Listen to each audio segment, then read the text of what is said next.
What is up, YouTube? Welcome back to the channel.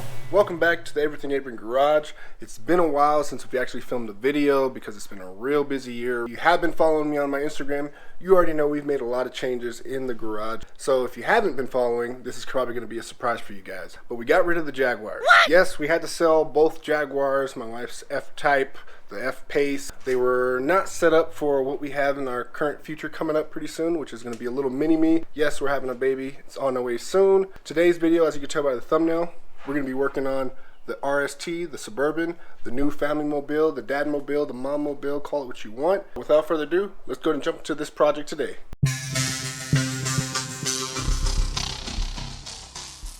We're going to go ahead and be installing a trailer brake, an aftermarket trailer brake. It unfortunately does not have the integrated one, and this guy does actually have quite a bit of towing capacity. I think it's up to 7,700 pounds.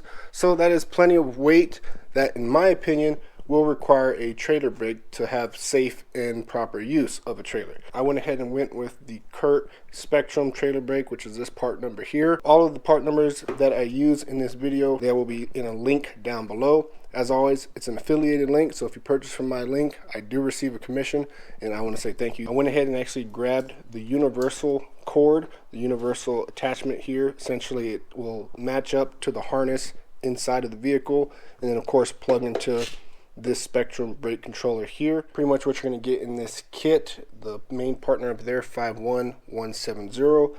You're going to have the trailer brake module itself, which has an accelerometer in there. So then you got your interface here, slimline, inconspicuous design. And then you're going to have yourself some extra cords for adapting from here to here. And of course, however you want to mount your user interface, as well as how you want to mount your trailer brake module itself. Definitely pick you up some of these. You're going to need you a 1/2-inch drill bit so that you can drill the hole of where this guy is going to mount into the dash. And of course, you're going to need some plastic removal tools to get your panels off, and of course a drill to go ahead and make that hole happen. Where you're going to be installing this guy is totally up to you. I'm actually going to use the existing spot where the integrated trailer brake would normally go, which is this empty location right here. You're going to have to pop this panel off, so get you one of these plastic trim removal tools. Get back in there, get into the back, start popping some clips off. That's pretty much all that holds it on. Simple as that. A little bit lower on the bottom side, you're going to have this little panel right here, which is in front of your OBD2 port. Again, super quick and easy, just held on by some plastic clips. Go ahead and pull that down, and that should give you enough access to access the wires that come from your existing vehicle's harness. And then this is where you'll be doing your soldering from.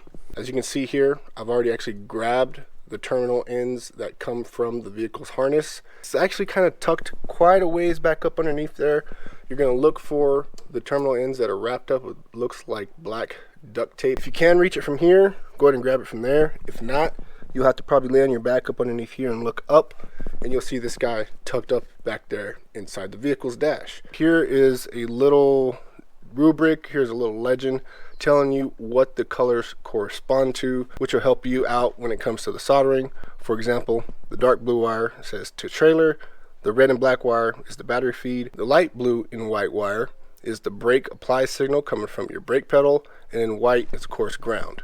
So that's going to be important information to know, because that's going to tell you where to solder this to in the corresponding directions on your Spectra trailer brake. Alright, so starting off with your universal harness here, here's another look at the part number in case you guys are going to use this specific one. And you'll see in 2 locations on your actual harness, and as well as in the trailer brake install kit, it'll give you directions on what goes where as far as your wiring diagram.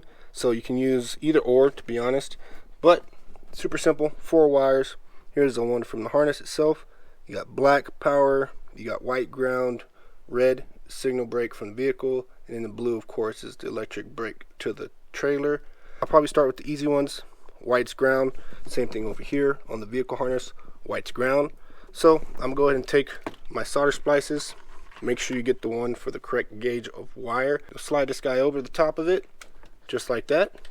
I'll go ahead and make the connection by twisting the bare end of the wires together, and then you'll slide this over the middle, hit it with the heat gun. This is the one I used, got it off Amazon, link to it down below. That'll make this connection very secure electrically and physically. Without further ado, let me go ahead and get all these guys soldered on. Once again, simply follow the diagram and show what it looks like when we're done. Okay, and now that I got my solder splices on, as you can see, Got them all nice and connected up.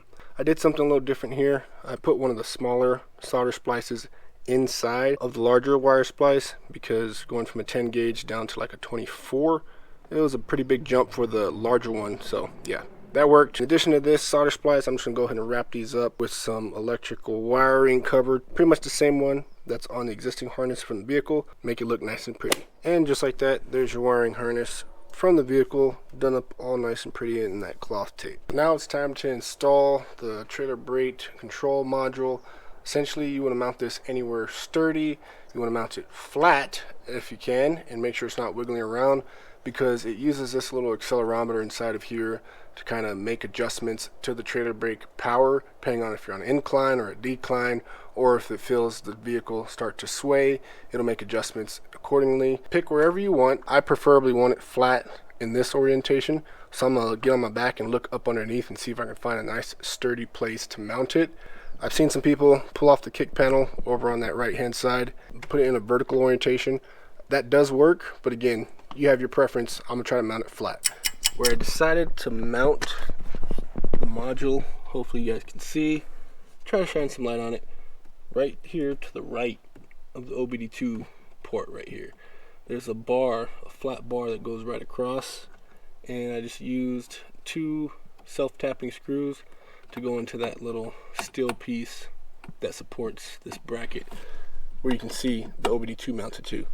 And pretty much I just did it on top of this little felt cover at the bottom, if you can see, and there you go. Super firm, not going anywhere, will move with the car, and that's good to go. Now it's time to get these guys wired up, or I should say routed up. This guy is going to obviously connect to the harness you connected earlier with the universal plug, and then we're going to make our way up to the top. We're going to go ahead and reach into this little bag that comes with your Spectrum trailer brake controller. We're going to get that harness out. This harness here is what's going to adapt your hand controls. That's going to connect up to the corresponding 6-pin connector on here. This larger multi-pin connector, that's what's going to connect up back down here to the bottom and right here to where your trailer brake module is. And then once you have that connected there, this is what's going to run up behind this area and then into your hand control. So now it's time to mount and figure out where you want to drill this hole. Your hand control is going to be already installed on the backing. You're going to need to take a small screwdriver, pry off the little backing portion, because that's what's going to mount up here first. As you can see, that slot where the wire comes through is in a vertical orientation. So that's the orientation you want to mount it, and that will keep your button and your controls also in that same vertical orientation. So let me go ahead and pop this off, get this mocked up, figure out where I want to drill the hole, and then start drilling. And with your backing plate removed, this is where I'm mounted. I need to use 2 hands on this, so let me go ahead and do this, get this mounted, and show you how it looks when it's done. I have my first hole mocked up where the controller is going to be mounted. I have my little mark right here at the bottom. One thing you want to make sure you're doing before you drill the hole all the way through, check from the back side, stick your hand back in there, make sure you're not going to hit any wires, cables, or anything else that you do not want to hole through. And once you have your hole drilled, to go ahead and mount up your backing plate with the 2 provided self-tapping screws. And then once you have your backing plate mounted, go ahead and take your hand control and go ahead and slide it through the hole. And then I'm going to need 2 hands to do this, but then I'm going to feed that down through the back, make sure I'm not going anywhere near the steering column, and ultimately it's going to connect right here. And then go ahead and take all the slack, because as you can see, there's a lot of slack. Go ahead and take that and then tie it up nicely. They do provide you with some zip ties, so you can use those to make sure it is tucked away and won't be interfering with anything else behind the steering column. Perfectly ready to go and set. Here's your first of the connections, which connects that interface to the trailer brake module, which is mounted. And then I left these down here untucked for now, just so you can see where the vehicle harness and then that universal connector then connects back up to the trailer brake module. Now that you've completed your install, you need to connect up a trailer in order for it to actually show you all the different features that will be shown on your manual. But for now, just to show you that it does have power, go ahead and turn your vehicle to the on position, click the button, and as you can see there, LED lights are lit up, and that blue corresponds to trailer disconnected. But with that, ladies and gentlemen, you have now installed an aftermarket Curt trailer brake module into your 2021-2025 Suburban, and that'll be the same for Tahoes, a lot of the other Silverados, pretty much anyone that doesn't have the trailer brake installed or integrated. For this install, I use the universal connection, part number down below, but for many Chevy vehicles, Ford vehicles, they'll offer a quick connect plug if your vehicle does have that connection available to use. Like that, everybody, thank you once again for watching the video with Everything Neighboring. You've now successfully installed your trailer brake module in your 2020 to 2025 Chevy Suburban. Got it installed, so you guys stay tuned. We got plenty other videos coming. One coming up pretty soon here for the Suburban. That's going to be a real cool one. Thank you once again for watching the video with Everything Neighboring. I'll see you guys in the next video soon.